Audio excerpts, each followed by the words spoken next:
Welcome to Looking Through Luke.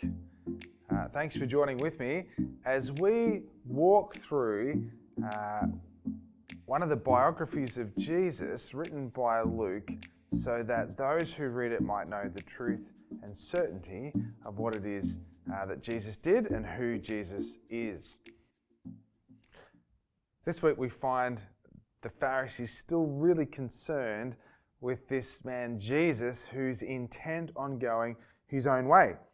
Last time we looked at the great party that is thrown in his honour by Levi, one of the tax collectors, and all his tax collector friends and others come, and the religious leaders of the day can't get their heads around the fact that Jesus would hang out with sinners rather than hang out with the righteous, those who are right with God, not understanding, of course, that Jesus himself came to bring those who are apart from God, that is sinners, to God.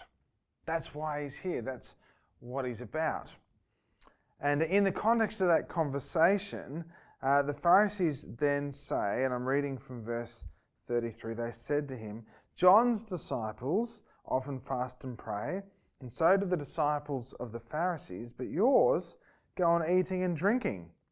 Jesus answered, "Can you make the friends of the bridegroom fast while he's with them? But the time will come when the bridegroom will be taken from them. In those days they will fast." He told them this parable. "No one tears out a piece of new garment to patch up an old one. Otherwise they will have torn the new garment, and the patch from the new one will not match the old.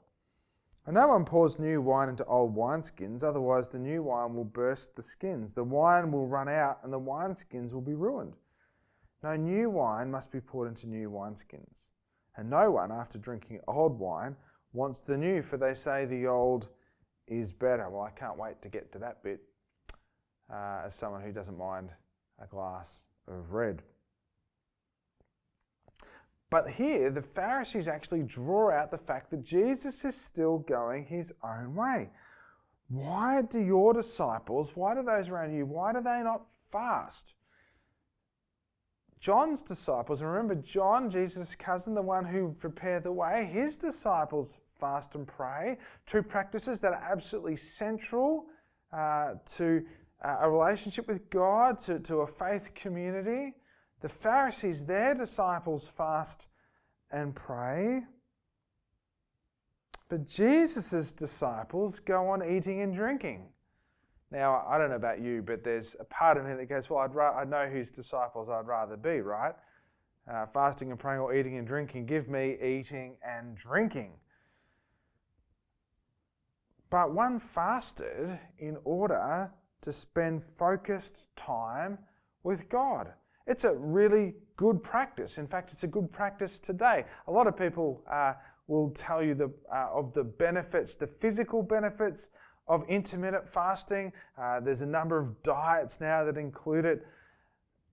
We're not talking about diets and fasting for the purpose of weight loss. We're talking about fasting as a practice to help us focus and be intentional on our time with God. It's a practice that's been used for thousands of years. It's a practice of John's disciples and the Pharisees' disciples.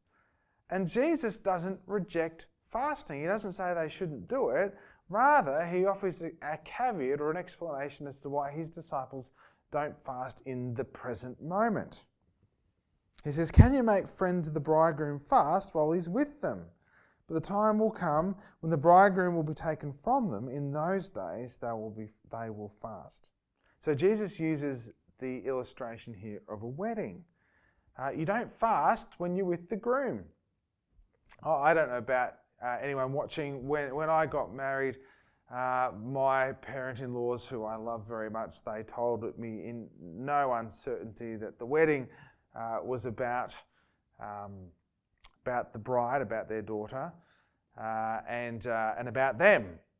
And that was news to me. It was one of my lesser moments when I asked them to consider how far they'd get along in the wedding without a groom. But I remember as they were organising the reception, of which I had very little say in, no say in, bringing me along, and they tasted the wine, they sampled the food before they put down the deposit at the very fancy reception place. And it was a glorious reception place, and it was an incredible night after wedding, a great celebration of the marriage. But there we were, sampling the wine, sampling the food. The food was good, the wine was okay. So my father-in-law, who I've come to respect this decision, decided to bring his own wine along so that the wine would be up to par. You can imagine if you went to a wedding feast, and the bridal party said, look, we're not eating. We're fasting. Can you imagine if the groom and the bride were saying, what, you've got to be kidding. We've put on this great feast. You're here to celebrate the wedding with us. You've got to eat. No, you don't understand.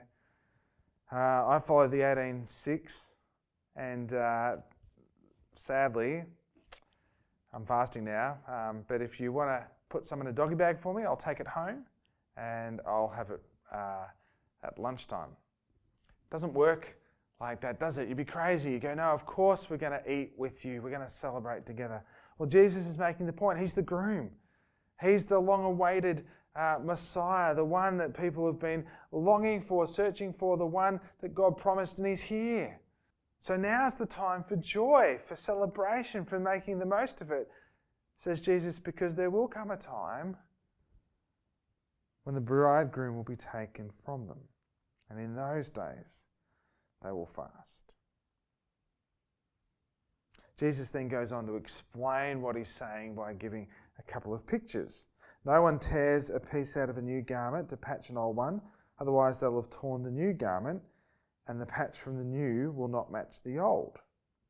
I didn't realise Jesus knew a lot more about mending clothes than I do. He was a modern man 2,000 years ago, very clumsy with a needle and thread. But the point Jesus is making is that if you've got worn cloth and you've got a piece of clothing that needs to be repaired, and you get in a new piece of cloth that hasn't been treated, it's going to actually tear away from the garment, and you're going to end up with a ruined piece of clothing. The point he's making is that mixing new and old here is destructive. It can't really be done. And ultimately, of course, he's not really talking about cloth, is he? He's talking, in fact, about religion. He's talking about a way of living before God. He says there's an old way, but there's a new way, and the two don't mix. They can't mix. You can't integrate the new into the old. It's not going to work. He gives a second illustration. This is the one I was looking forward to. No one pours new wine into old wineskins. Otherwise, the new wine will burst their skins, the wine will run out, and the wineskins will be ruined. No, new wine must be poured into new wineskins. And no one after drinking old wine wants the new, for they say the old is better. These days, of course, wine is made in massive vats, sometimes oaked. Back then, it was made and then poured into animal skins, usually goat skins or sheep skins, and the neck of the animal would become the neck of the wine sack, and the hair would be trimmed off, and it would be treated, and it would become the container by which you store the wine. I do really like a good wine. I don't know if I would have liked a wine in Jesus' day if it meant tipping back and drinking from the neck of a goat skin or a sheep skin, but the point being is that over time, as those skins contained the wine, they would become hard, they would become brittle.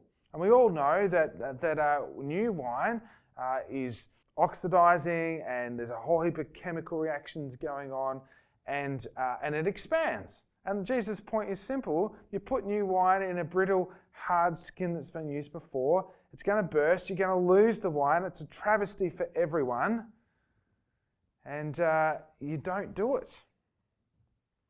The wineskin will be ruined. The wine will be wasted. New wine must be poured into new wineskins. He then has this interesting comment about no one, after drinking old wine, wants the new.